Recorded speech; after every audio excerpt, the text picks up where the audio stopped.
Hello and welcome to NDTV Profit. My name is Varun Gakhar and we're joined here by the Chairman of Telecom Regulatory Authority of India, Mr. Anil Kumar Lahoti. Mr. Lahoti, thanks for joining us. Now, I would like to start off with the issue that is, I think, one of the primary pain points of almost all mobile phone users in our country, which is the issue of spam calls. Now, when is this menace expected to end, and does the regulator have any kind of deadline with respect to it? You see, the spam calls and spam messages, this is a big menace to the privacy and convenience of the telecom consumers, and TRAI has been regularly working on this particular subject. We can broadly see this in terms of two dimensions. One is through the registered telemarketers, and the other is by people who are not registered telemarketers but use telecom resources for making spam calls or spam messages. In respect of the registered telemarketers, TRAI has a elaborate regulatory framework, and TRAI carried out an exhaustive analysis on how the system of registered telemarketers was being misused by people in pushing spam calls and spam messages. So particularly in respect of the spam messages, it was found that there were lakhs of headers and content templates which had been registered by various principal entities but were not actually in use. And out of this audit, then we asked all such telecom service providers to remove all these unused headers and content templates because these were being misused for pushing spam messages. This was a huge cleanup exercise which TRAI carried out. Another thing which we found in respect of the registered telemarketers was that when a sender or a principal entity is sending a message, they use the services of one telemarketer and he uses services of another. So there is a chain of telemarketers.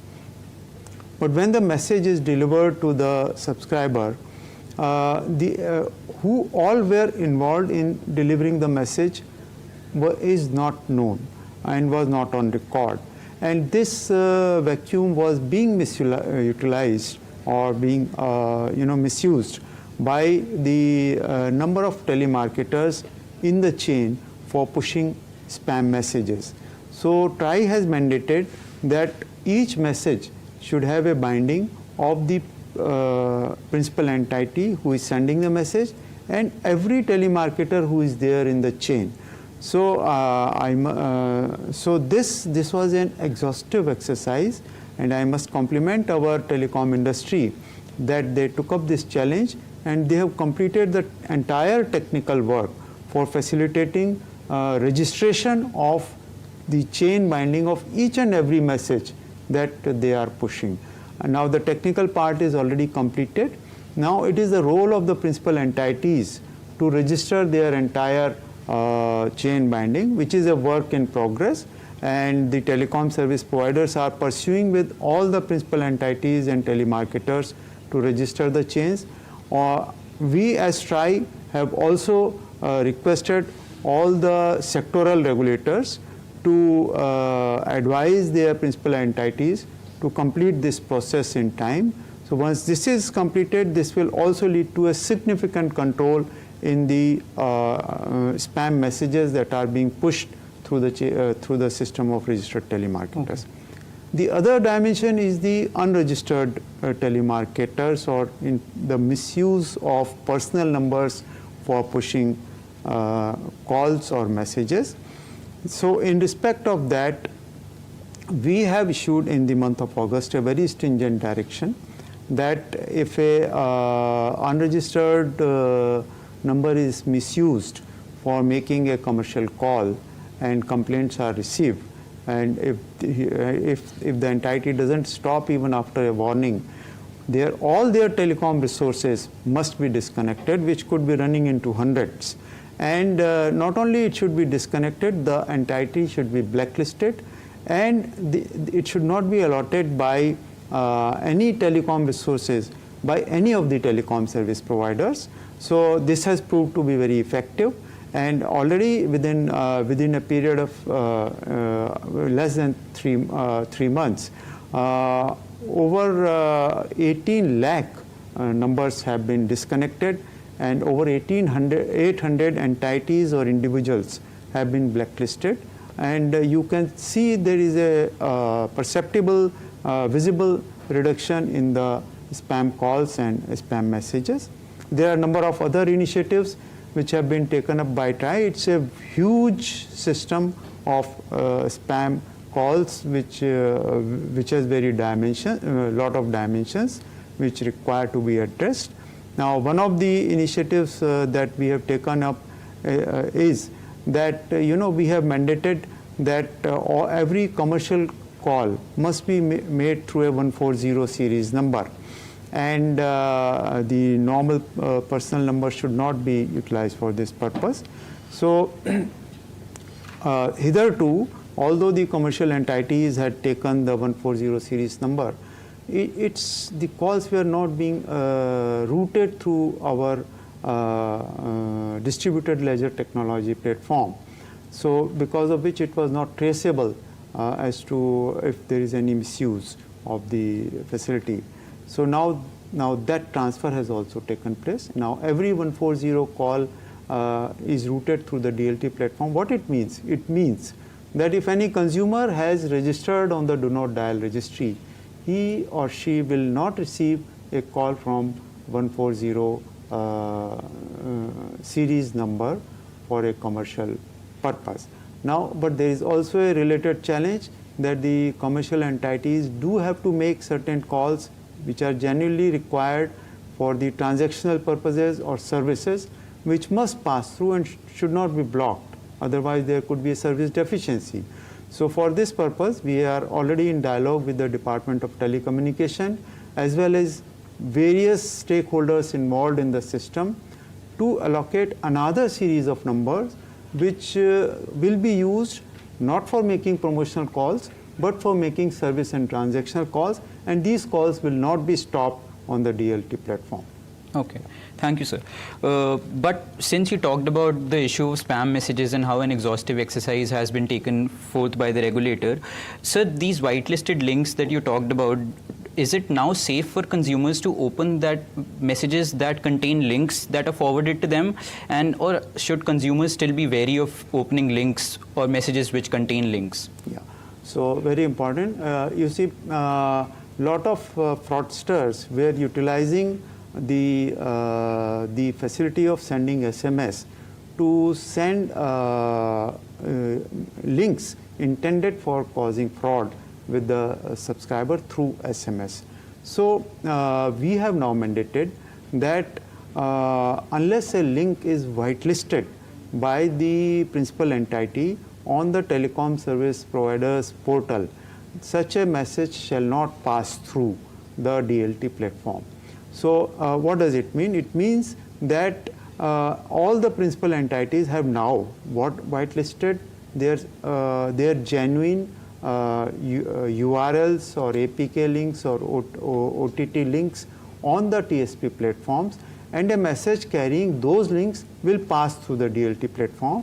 But if any message which carries a fraudulent link or a link which is not whitelisted on the TSP's DLT platform will not pass through the DLT platform, which makes the entire system of forwarding links through SMS very safe. So essentially the consumers can now open links, and they don't need to worry about that they're going to wind up on a website that might steal their information or something. Yes, this is true. So the consumers can now have a confidence in the SMS system. Okay. Another point that I wanted to talk to you about was, so yesterday Minister of Communications, Mr. Jyotiraditya Scindia, talked about dealing with the issue of drop calls and said that how we as a country want to meet the international standards for this. Now, when is the regulator expected to come up with regulations for this issue, and what kind of financial penalty is the TRAI looking at? You see, in terms of the quality of service in the telecom sector, the regulations which we were earlier having were of the years 2006, 2009 and 2012, which were though updated from time to time. they suffered with the inadequacy that these regulations were formed at a time when the telecom sector was being run with 2G or 3G services, and predominantly the service was of voice calls. Since then, the significant change has been that now we have 4G and 5G networks, and the predominant traffic is data. And also the backbone of data as well as wireline as well as wireless services has converged. So looking into it, we have now framed a comprehensive combined regulation which has already been notified, and it has become effective from 1st of October, which is a state-of-art regulation taking into account the international standards and also very detailed analysis of the technical performance of all the service providers within the country. So the service providers have already started working on the new quality of standard regulation. We have made stringent provisions for financial disincentives in case of non-compliance by the service providers. We have also given a glide path for them, because the performance parameters which have now been set are very high, and the service providers will have to upgrade their systems and do investments. So and within the glide path there are benchmarks, milestones which they will have to achieve, and there are stringent audit requirements. So the system of financial disincentive is that if a service provider defaults one time, there is a level of financial disincentive. But if the service provider defaults again in the next reporting cycle, the financial disincentive goes up, and likewise, so it will go up. So there is a incentive for so that the service provider is constantly motivated to act fast on the non-compliance. Yeah. Okay.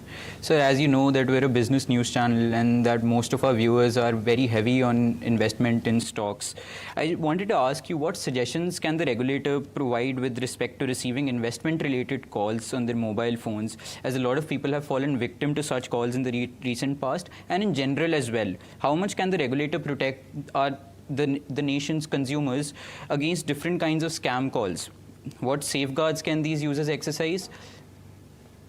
I think you have raised two topics. One is that investment calls or messages being sent to people who attract them to some very attractive, promising investment with very unreasonably high profits, etc. And already the banking sector regulators and the SEBI, they have been carrying out regular educational, consumer educational campaigns, that if anybody is offering unreasonable gains or profits, then it has to be seen with suspicion and verified, cross-checked before you take any decision on that. So that is one thing. Another aspect is using the telecom resources to trap a consumer into a fraud. So which can happen by way of normally the fraudsters resort to either the emotions of greed or fear of the consumer, and either they will attract them to a very, very attractive offer, or they will cause fear of something, as if he has done something very wrong, or something very wrong has happened with one of his or her near and dear ones.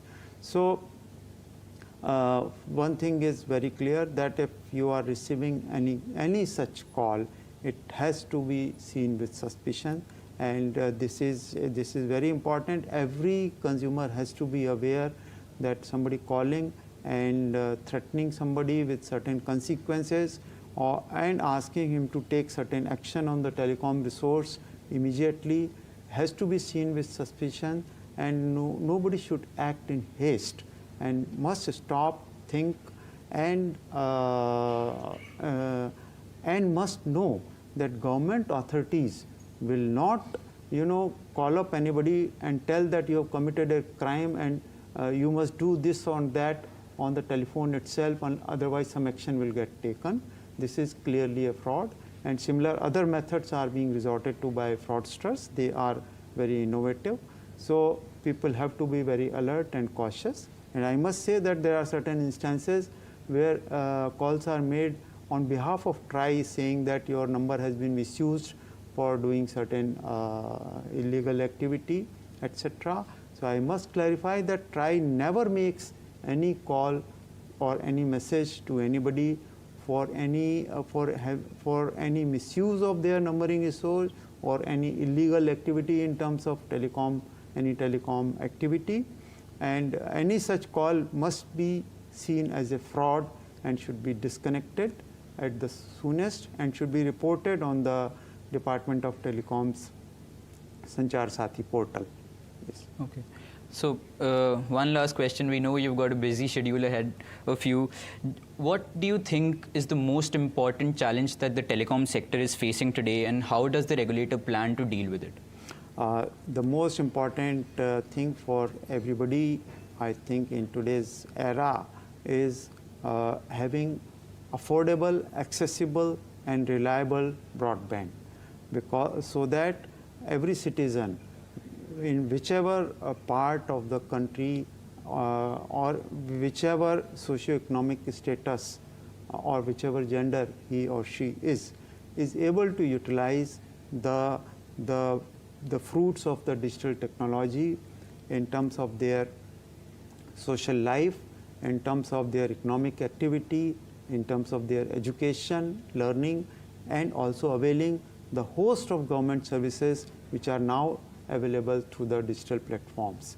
So this is the most important challenge, and I think the entire government, all the regulators are constantly working on how to facilitate and make available the digital access to all of our citizens.